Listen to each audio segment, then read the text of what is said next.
I was away from the religion, far away, and involved in Latin gangs and whatever, Sureños and all that here.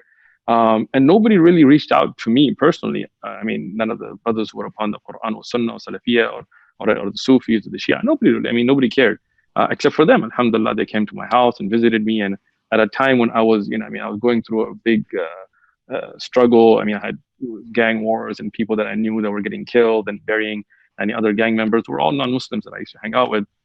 So seeing at that time burying my own friends that were, my age, that were, at places that I should have been, that they were dying, I was kind of contemplating the purpose of life. Anyway, they visited me, and at the time I didn't know much about the religion. I knew I was Muslim.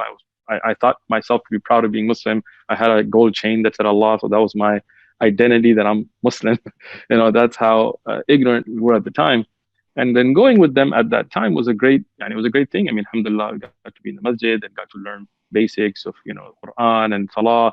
So I benefited from it. And as Shaykh Albani rahmatullahi alayhi also said, I mean, many of them have very good akhlaq, and the idea of ikhlas and having sincerity and doing things with your own money and your own time for the sake of Allah.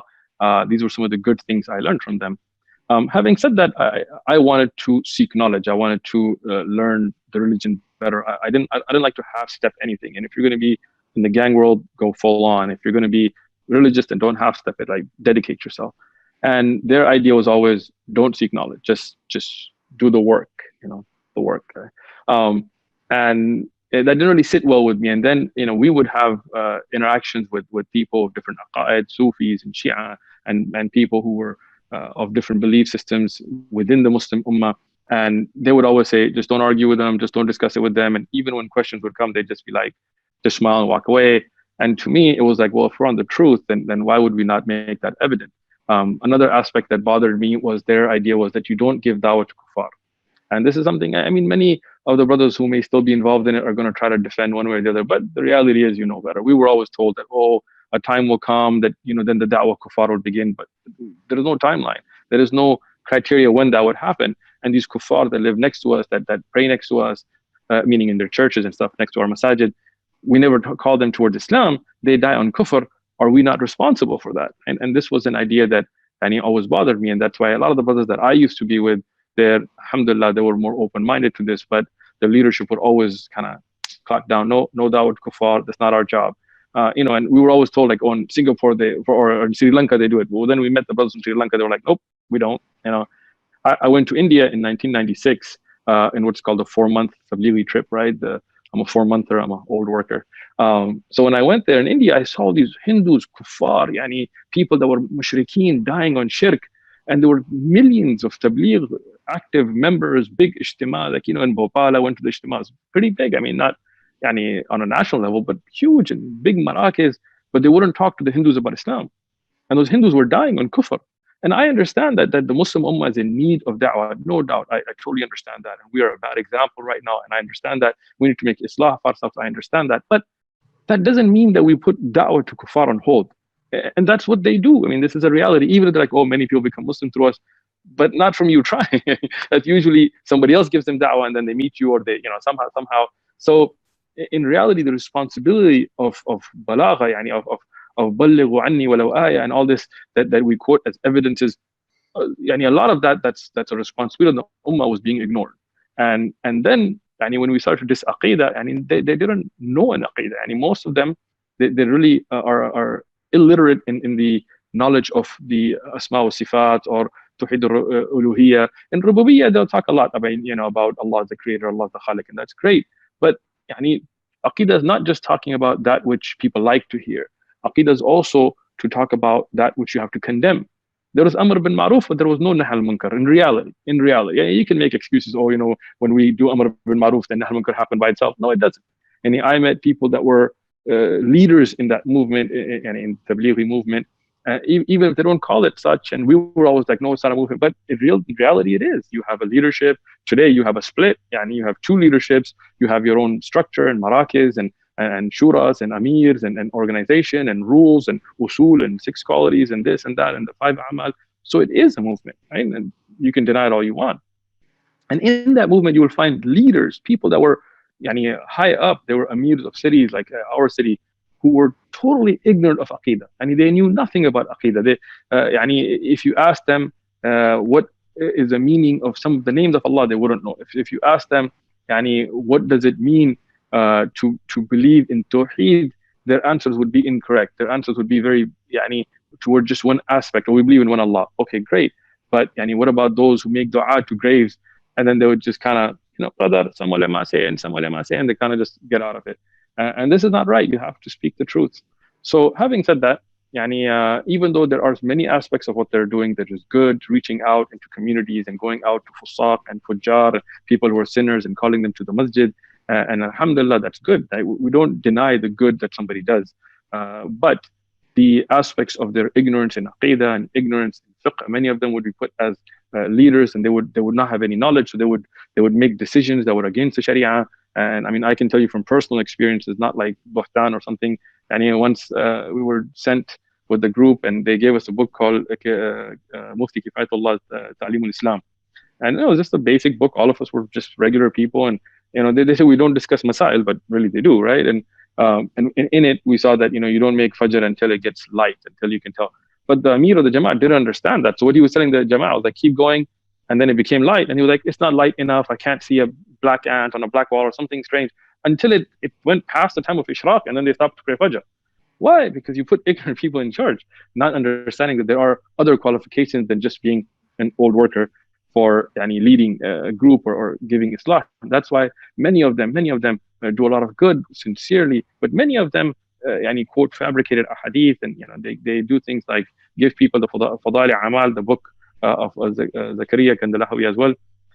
And this book, even though it has many good things, I'm not saying it's like all bad. There are hadith from Bukhari and Muslim and Sahih, ahadith and Fadail, and it has many fawaid to it. But at the same time, it has mawdu', batil ahadith that are fabrications. We have a video on that shows, and many Sufi stories about things that are kashf, somebody saying 70,000 la ilaha and taking his mother out of Jahannam and things like this. Ajib, things that you would be shocked, but they give this to the awam to read and to promote. So because of those things, alhamdulillah, I moved away from that movement, even though some of the aspects of calling people towards Allah subhanahu wa ta'ala that is in accordance with Quran and Sunnah, I still agree with. But the aspects that have to do with not teaching the people aqidah, and not doing nahy al-munkar, and not calling kuffar towards Islam, and not understanding sahih from da'if and mawdu' hadith. And even though they will say, oh, no, we try to tell the people, but I can tell you, and those people that are still active in it, really, they know they don't. I had times where they would quote mawdu' hadith, fabricated hadith, and I would tell an alim, a scholar that was amongst them, that look, you need to correct this, and he would be like, it's okay, it'll get better. Somehow wahi is going to come, like, this is your job.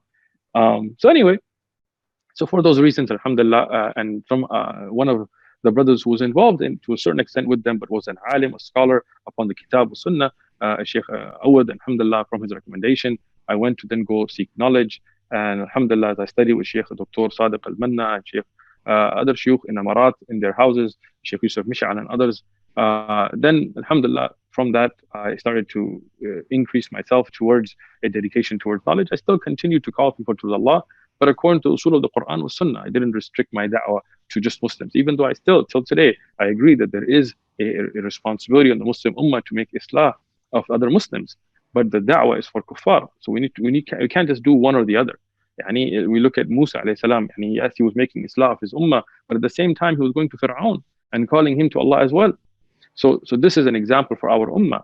The Sahaba radiallahu anhum, yes, they took care of each other and made sure that people were there for salah and things, but at the same time, their major da'wah was towards kuffar. And this is something that we need to find that balance. In accordance to Kitab wa Sunnah, alhamdulillah. After that, when I came back and I went further for my studies in Pakistan and stuff, alhamdulillah, sitting with the ulama, we went to visit many of these brothers and give them nasiha, and many of them, alhamdulillah, came towards the Kitab wa Sunnah and towards Tawheed and towards understanding that correct manhaj. And inshallah, we'll continue that da'wah without ta'assub, without partisanship, just towards Allah subhanahu wa ta'ala. One of the best fatwa I saw about them is from Shaykh Ibn Uthaymeen.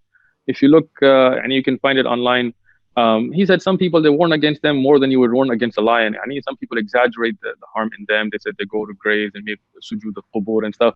I have not seen this from them, and I spent years with them. I went to their marakiz. I went to India, Pakistan. I did not see them go to qubur and make sujood.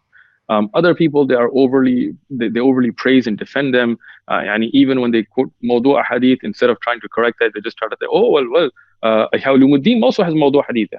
Ihya Ulumuddin may, but that doesn't mean it's okay for you to promote those amongst awam either. So you find a lot of extremes. One of the best you can do is if you find the fatwa of Shaykh Ibn Uthaymeen, I think it's amazing. The fatwa of Shaykh Albani as well, it points out many of their shortcomings and how it was really more of a nasiha to them as well. Other than that, if you go and you read Fadail Amal and you watch the video that we have, you can see some of the shortcomings, and you can see that they're still promoting this book, at least one group of them, now that they're split. And again, from them are brothers that I met that had good aqidah, that were on the Salafi aqidah, on the Athari aqidah, and they would use books like the Salihin, and they would be much better. But then there's still that ta'assub, there's still that partisanship of our group and their group. And even under Salafiyah, we're not a sect. This Salafiyah is an aqidah, a manhaj of following the Salaf. You don't have to follow my durus to be Salafi. It's not the way it works. You need to follow the Quran and Sunnah. And in this ummah, we have to break all these partisan lines. We have to come together and say, even if me and you don't agree on something, we're still brothers. We're still one ummah. Even if you may be more active in charity work, or you may be active in getting food to the poor and needy, or you may be more active in struggling fi sabilillah or seeking knowledge or whatever, that's all a part of the ummah's work. We cannot just carve up the ummah, like I'm just a tablighi and I'm just a charity guy, I'm not going to do anything else. No, we need to all at least agree that we need all these movements and work together, as the Shaykh Ibn Uthaymeen and others have said. When I wanted to seek knowledge and they were like, don't do it, just don't seek knowledge, that was it for me, because I like to study. I'm not a scholar, I'm a student of knowledge, but I want to be a student of knowledge till my death. So I was not going to sit around and not learn my religion. So that was it for me. But personally, I didn't have any bad personal experiences. I had good relations with a lot of the brothers. I still have good relations with a lot of the brothers.